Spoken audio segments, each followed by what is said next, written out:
Around 4 minutes. Mr Kerr.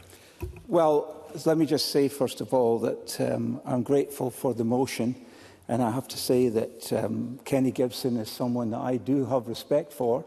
He is undoubtedly one of the finest conveners of the Finance and Public Administration Committee this Parliament's ever had, and I dare not speak against him personally on the basis that he is a fellow alumnus of the University of Stirling.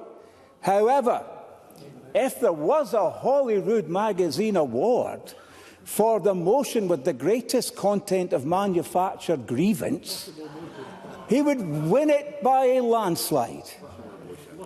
And on this day of all days, to quote minimum unit pricing as a success, when we have a 15-year high in the deaths of our fellow Scots from alcohol-related disease, that was a mistake in that speech, which I hope Kenny Gibson will recognise. I will. Kenneth Gibson. I was quoting directly from Alcohol Focus, who I believe have more expertise in this area than you, or indeed I. I think they were looking at what would have happened had the situation not had minimum unit pricing come into Scotland, i.e. the situation would have been considerably worse. Stephen Kerr, don't dispute that the esteemed body that he mentions is more of an expert than I am, but I can understand basic statistics. We're at a 15-year high in alcohol deaths.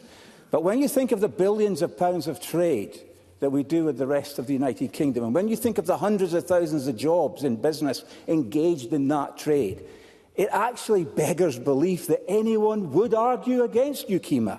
But here we are again, having another debate verging on the meaningless, against the very idea of Britain and the British marketplace. Thank goodness that the people of Scotland have seen through the nationalist mirage based solely on ideological fanaticism. Because UKIMA creates the single market regulatory alignment that is needed to support internal domestic trade, creating more jobs and more prosperity across Scotland. UKIMA also gives us the ability to strike trade deals. The latest trade deal, the Trans-Pacific Partnership Agreement, is one of the most exciting opportunities for British business in a generation and has been widely praised by industry across all sectors. And without the structure of a regulated single market in the United Kingdom, we wouldn't be able to do any of these trade deals. And if the storied history of the people of these islands is about anything, it is about our ongoing appetite for trade with every quarter of the world. Now, I didn't hear the SNP say, I will give way. Kenneth Gibson.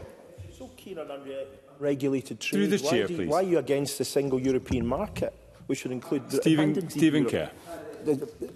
Not only is Kenny Gibson is a graduate of the University of Stirling, but he's a mind reader, because I'm about to say I didn't hear the SNP say a word against the European single market, confirmed just now by Kenny Gibson, the credit for which very much belongs to Margaret Thatcher and a Conservative government. Even her sternest critics give her credit for the work she led in its creation.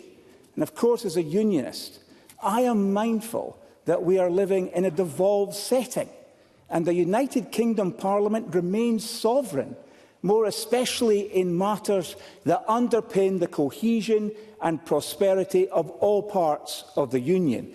But nationalism works by cynically manipulating concocted slights, by stoking our fears and worst instincts. And there are, I admit this, members will be very interested to hear this. I admit this is not a new comment from me. There are gaps in the constitutional machinery that should work to bring the governments and parliaments of these islands together.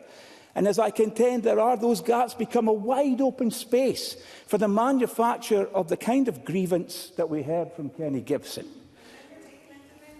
I will. I hope I have time. I can give you the time back. Claire Adamson, briefly. Congratulate you for using British. Through the chair, please. The Northern Ireland settlement in post-Brexit is very different and is one that we look on with admiration, that they are still in the European single market. But you say it's a manufactured grievance, but The committee that I chair, the Constitution, Europe, External Affairs and Culture Committee, is in line with the House of Lords and the Senate and Stormont in criticising this position. In fact, the House of Lords says destabilising the integral part of the UK's constitutional arrangements at a time when it's more important for central and devolved governments to be working together. And the Senate say new restrictions on the ability of devolved legislatures to effectively implement new laws in areas of devolved competence will be restricted by this Act. This is not grievance from the SNP benches. This is grievance contained in criticism in committees of this Parliament, of Interventions the Senate, need to be briefer. Stephen Kerr. Stephen Kerr.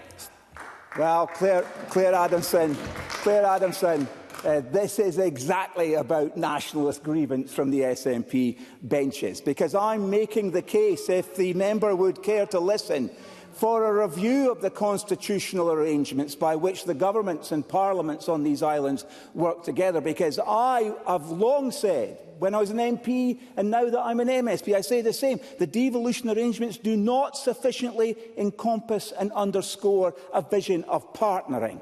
There are still inadequately robust structures for formal departmental or intergovernmental working, or for local government agencies or other national agencies to work together. I think I'm trying your patience now.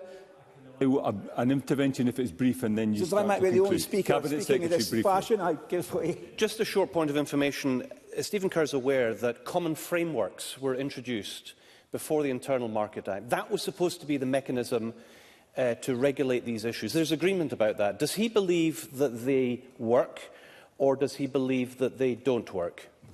Well, I'm grateful to Angus Robertson for his intervention. I hope he heard me say that I believe that the current arrangements, the current structures, are inadequately robust to facilitate that level of working together. For example, an established process for dispute resolution is long overdue.